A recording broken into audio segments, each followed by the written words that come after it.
Hello and welcome students, आपका स्वागत है आपके चैनल फिजिक्स विद अमित में। आज हम बात करने वाले हैं सतत आवेश वितरण की। कूलाम के नियम का सदिश रूप हमने पढ़ लिया है। अब उस पे जो बेस्ड कुछ अलग से सवाल आते हैं सतत आवेश वितरण के, तो उस टाइप के जो सवाल हैं उनको करने के लिए हमें ये पहले आना चाहिए। इसके लिए हम पहले इसको पढ़ेंगे, उसके बाद हम देखेंगे कि हमें किस टाइप के सवाल मिलेंगे। जेईई में जो सवाल आते हैं किससे, सतत आवेश वितरण से। जैसे ये इस टाइप का सवाल है कि एक रॉड देगा, कहेगा इसकी लंबाई L है, ठीक है, इससे कुछ दूरी पर एक आवेश क्यों रखा है, तो बताओ इस पर लगने वाला बल कितना हो। इस तरीके के अगर सवाल देता है तो आप फिर डायरेक्टली मान लेते हैं इसमें चार्ज बोल दिया क्यों, ठीक है, Q1 बोला Q2 बोला है। तो ऐसे केस में आप डायरेक्टली नहीं कर सकते कि K Q1 Q2 बटे L स्क्वायर या ये दूरी आपको मान लो y दी है तो L प्लस वाई का होल स्क्वायर, आप ये नहीं कर सकते।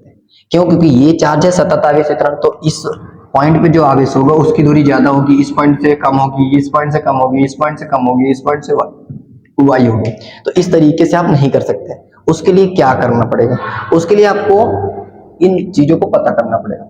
तो पहली चीज जो आएगी हमारी अरेखीय आवेश घनत्व, इसको बोलते हैं लीनियर चार्ज डेंसिटी, ठीक है। अगर हमें इसको बताना है तो इसका मतलब क्या है, इसको बताने के लिए हम ये बोलेंगे कि एक मान लो चार्ज है, ठीक है, ये लाइन में ऐसे चार्ज डिस्ट्रीब्यूट, ऐसे वितरण है इसमें। तो अगर मैं बोलूं कि इस वजह से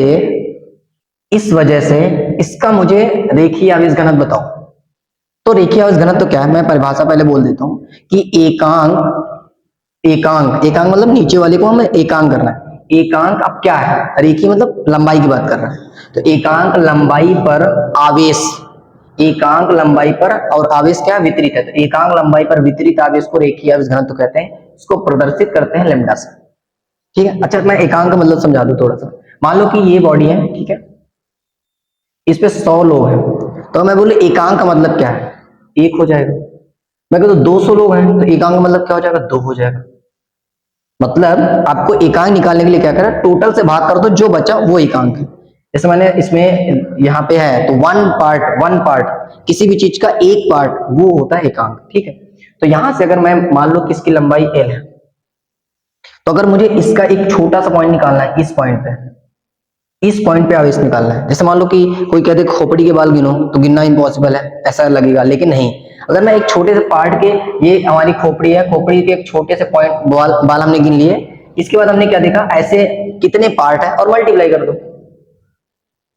ठीक है, तो हमें पता चल जाएगा खोपड़ी में कितने बाल है, ऐसा निकाल सकता है, ठीक है। लेकिन अगर हम यहाँ पे देखें तो इसमें हमें पता है एकांक, हमें पता है लेमडा पता चल जाए, ठीक। तो ये हमारा क्या हो जाएगा, इसकी लेंथ अगर dx है, तो अगर हमें लेमडा पता है तो लेमडा में अगर dx का मल्टीप्लाई कर दे तो हमें चार्ज पता चल जाएगा। यहाँ पे dq चार्ज है, टोटल चार्ज कितना है q।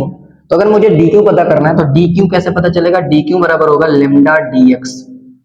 क्यों? क्योंकि लेमडा क्या है, एकांक आवेश। जैसे अभी मैंने क्या बोला, यहाँ पे 100 लोग हैं, उसका एकांक होगा 1। अब कहते इतने पार्ट बताओ, तो 10 हो, तो यहाँ पे क्या हो जाएगा, 10 गुणा करना पड़ेगा, 1 से कितने गुणा करना पड़ेगा, 10 का, dx क्या 10। अब इसी तरह से इसमें dx की लंबाई dq निकालना है, तो dq बराबर लेमडा dx। अब टोटल लंबाई के लिए पूछ रहे हैं तो लेमडा क्या हो जाएगा, ये हो जाएगा क्यों, टोटल लंबाई में कितना है, क्यों लंबाई कितनी है, तो लेमडा बराबर हो जाएगा क्यों भाई। इस तरीके से हम निकालते हैं रेखीय आवेश, ठीक है। जब कोई आवेश वितरित होता है किसमें, किसी रेखा में, ठीक है। अब ये ऐसा भी हो सकता है, ये हमारा वृत्त है, इसके इसके इस पॉइंट पे वितरित है, कोई रिंग है, रिंग के इस इन पॉइंट पे वितरित है, तो हम इसको बोलेंगे रेखीय आवेश, ठीक। अच्छा, तो वहां पे फिर लेंथ क्या, लेंथ हो जाएगी 2 पाई आर, ठीक है, ध्यान रखना। अगर रिंग आ जाती तो उसमें हमारी आ जाएगी लेंथ, आ जाएगी 2 पाई आर। अब दूसरी चीज की बात करते हैं हम, दूसरा हमारा कौन सा है, अब देखो हमने रेखा की बात कर ली, अब हम पृष्ठ की बात करते हैं। पृष्ठीय आवेश घनत्व, ठीक है, इसको डिनोट करते हैं सिग्मा से। सिग्मा इस तरीके से बनाना, फिंगर टाइप, और यहां पे इसको बोलते हैं surface charge density, surface charge density क्या होते हैं। अब अभी तक हमने क्या देखा, रेखा पे वितरित हो रहा था। अब हम पृष्ठ पे करेंगे। मान लो ये गोला है, ठीक है, अगर ये गोला है, बोले कि इस भाग में पृष्ठ में वितरित है, मतलब जैसे मान लो ये है तो इसका पृष्ठ क्या है, आंतरिक भाग की बात नहीं हो रही, ये पृष्ठ है पूरा इसका, यहाँ पे वितरित है आवेश। तो अगर इस पॉइंट पे वितरित आवेश है, ठीक है, जैसे मान लो ये सिलेंडर है ऐसा, तो सिलेंडर के अंदर नहीं बात कर रहा है, इन पॉइंट्स पे अगर वितरित है आवेश, इन पॉइंट्स पे, ठीक है, इन पॉइंट से बाहर वाले पॉइंट्स पे, ठीक है, तो अगर इस पॉइंट से पूरा बाहर अगर वितरित है तो उसको हम बोलेंगे पृष्ठीय आवेश घनत्व, ठीक है। तो इसको निकालने के लिए क्या करेंगे, तो अगर कोई पृष्ठीय आवेश घनत्व है तो ये मान लेते कोई पृष्ठ है, इस पर एक छोटा सा पॉइंट हमने ले लिया, अगर इसको हम बोले कि इस पे जो चार्ज है वो डी क्यू है, टोटल चार्ज है क्यू, और इस पे जो हमारी अब लेंथ क्या होगी, देखो ये हमारा सिग्मा। अब हमें पता है इसका जो क्षेत्रफल है, टोटल चार्ज था क्यू, स्मॉल चार्ज हो गया डी क्यू, इसका क्षेत्रफल है डी ए, टोटल क्षेत्रफल कितना था ए, टोटल क्षेत्रफल था ए, इसका क्षेत्रफल है डी ए। तो अगर मुझे निकालना हो कि सिग्मा की वैल्यू क्या होगी, तो सिग्मा हमारा क्या हो जाएगा, सिग्मा सीधे मैंने डी क्यू लिखता हूं, डी क्यू क्या हो जाएगा, डी क्यू कैसे निकालेंगे, हमें एकांक पता है, ये क्या है, एकांक पृष्ठीय, एक एकांक पृष्ठ पर वितरित आवेश को, एकांक पृष्ठ पर वितरित, तो सिग्मा क्या बता दिया, एकांक बता दिया।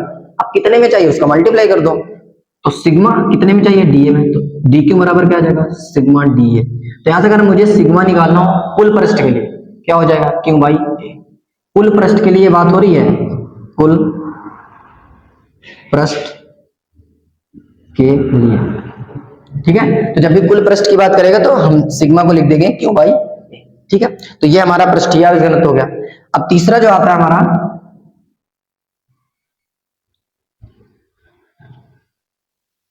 ठीक है, तीसरा हमारा आएगा आयतन आवेश घनत्व, इसको बोलते हैं वॉल्यूम चार्ज डेंसिटी, इसको डिनोट करते हैं रो से, ठीक है। अब हम वॉल्यूम को मतलब आयतन की बात कर रहे हैं, अब आयतन मान लो ये हमारा एक बड़ा सा क्यूब है, अब कोई आवेश यहां रखा है अंदर, तो ये जो वितरण है पूरे में, अब ये आवेश बीच में रखा नहीं है, पूरे में वितरित है ऐसे, ये plus plus plus plus plus पूरे में वितरित है ऐसे, इस तरीके से, इस तरीके से वितरित है। तो अगर मुझे एकांक निकालना हो, अब मुझे अगर एकांक निकालना, मैंने क्या किया, एक छोटा सा भाग लिया, एक छोटे से भाग में एक छोटा सा क्यूब लिया, इस क्यूब का जो वॉल्यूम है, आयतन है, वो कितना है, डीवी, इस पे आवेश कितना है, डी क्यू, ठीक है, छोटा सा, इसका हमें आवेश घनत्व तो पता ही चल गया रो। तो अगर मुझे फिर से भाई एकांक पता है ये, और ये क्या है उस पार्ट का, ठीक है, तो अगर पार्ट बता है तो डी क्यू बराबर क्या हो जाएगा, रो डी, सेम हर टाइप में वही करना है। जब एल था तो डीएल हो जा रहा था, जब यहाँ पे ए आया, जब यहाँ पे डी क्यू की जगह, यहाँ पे अब बात करें डी क्यू हर बार आएगा, लेकिन जब रो था, यानी जब हमारी बात हो रही आयतन की, तो डीवी आ गया, जब हमारे पृष्ठ की आ रहे तो क्षेत्रफल आ गया, जब हमारे लंबाई हो तो डीएल आ गया, तो डी क्यू बराबर क्या आ गया, रो डीवी। टोटल के लिए क्या हो जाएगा, क्यू बाई, तो ये हमारा आ गया सेकेंड पार्ट, ठीक है, ये थर्ड पार्ट था, ठीक है। आयतन आवेश घनत्व में निकालने के लिए रो बराबर क्यू बटे वी करना पड़ता है।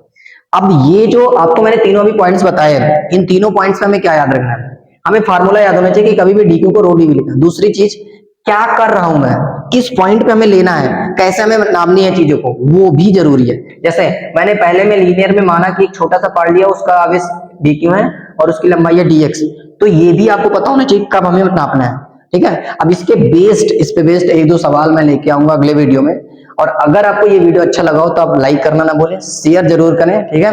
आपको देखो सिंपल सी बात है, मेरे को सपोर्ट चाहिए।